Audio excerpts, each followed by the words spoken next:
Nay prospect by atong stranger. Sir, excuse me sir. Mag-flyers dito ko sir. Okay, natay programa diri karon sa Davao sir ba. Nga gipadagan. So unsa din nga programa sir? Na feature na dito unta sa Rated K, kabuhayang sok na swak ug unang hirit. Nga naman daghan na kayong mga ordinaryong tao na natabangan nga nilambo gyud. Dara sir.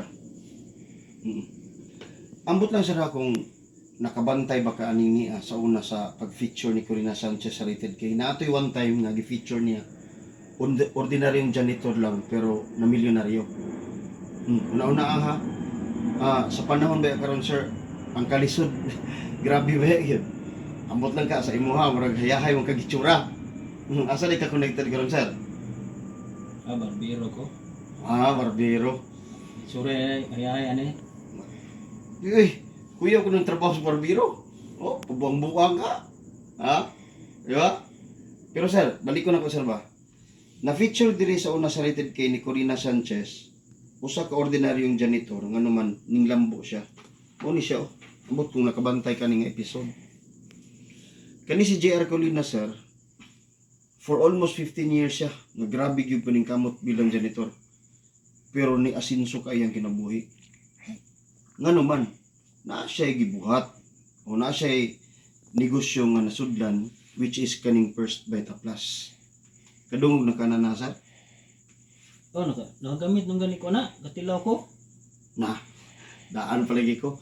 Yun sa mga nung nakatilaw ka. Yung silingan to. Nga naman ang maligya sa mga?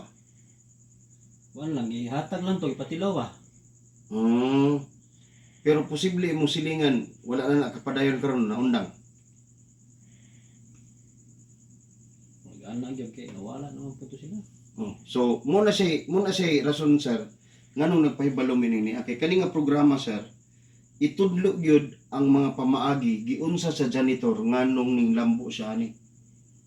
Sir, sample lang sir kung makuha nimo ang tamang diskarte sa janitor, unsa gyud ang iyang gibuhat nga nung ning lambo siya ning iyang negosyo, na chance nga malambo ka wala.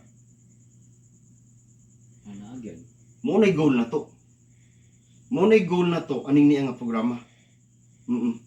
Ganan ka makabalo sir, giunsa niya? Okay lang ha. Mga 5 minutes lang ni sir. So, tuod, before kung padayon dito sir, ako ipalailan ni mo sir ang atong company owner. Kitsa ditong company owner, kani si Ma'am Doyi Taktakan Tumpalan. Na-feature na ni siya sir sa Go Negosyo Book. Unsay naani nga libro? Naka-feature diri ang 50 kadagkong kumpanya nga nag-boom jud karon sa Pilipinas. Unang-una na diri ang tag-iya sa SM, big time dili. Tag-iya sa Robinsons, tag-iya sa Camellia Homes. But pasabot mga big time nga negosyante.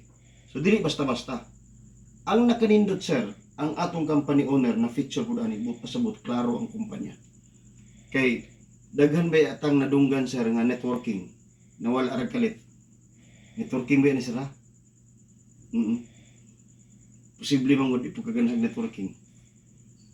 Nga naman, daghan magong nangapil walay nahitabo. Pero sir, balik ko na ko sir, ug unsay pamaagi sa janitor mo to diskubriho na to. Unsa day purpose nato aning niya? Ang produkto sir, ibalik lang ang nawala sa ato ang ginakaon adlaw-adlaw kaning prutas o gulay. Nga naman, mauna man ni ginakaon pirmi. Top 10 cancerous foods nga posible ginapakaon nimo sa imong mga anak adlaw-adlaw. Soft drinks karong panahon na kusog kayo pili sa cancerous foods. Hot dogs, junk foods, di ay chicken joy, di ay pizza. Makalikay ta dili. Muna nagagasakit karon.